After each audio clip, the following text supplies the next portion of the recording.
This is a riprap job we just completed on Hubert Lake this spring. With the ice heaves, it really pushed up a lot of the bank here and just totally destroyed it.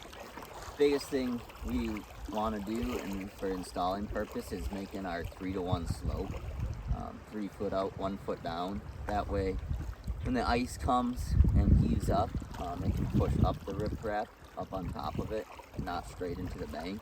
If it's anything steeper than a 3-to-1 slope, the ice tends to go straight into the bank and then pushes the rock and bank all up and back onto each other.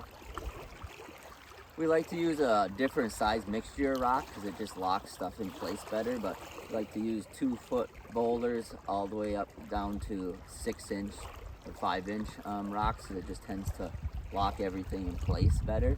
We like to use bigger rocks definitely on the toe of the riprap, which is the rock going into the water, and that is the area we want the thickest part of the rock, is the toe, where it's getting beat by the waves and the ice, so that's the thickest part.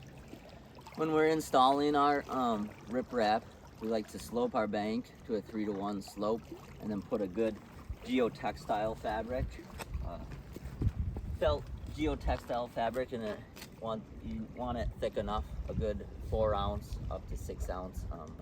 That way it locks the whole riprap and bank in place. If you don't have that, tends to just get buried in the sand and dirt. For our areas that the dock comes to, or the steps come down to the dock, we like to put a 6x6 buried timber, and we like to bury it back into the hill. And then ideally we like to put brackets so the dock can sit flush with the top of this timber. That way, if we have timbers here, I like to push the steps back, or any type of hardscaping, because if the shoreline does move a little bit and flex, which it is going to, that way we can always re-level these timbers easier than if a bottom step got pushed up, or some of the hardscaping you have to redo most of the steps and hardscaping. So this way, if this does shift a little bit, we can easily re-level these timbers, and then we can have a level spot for the dock.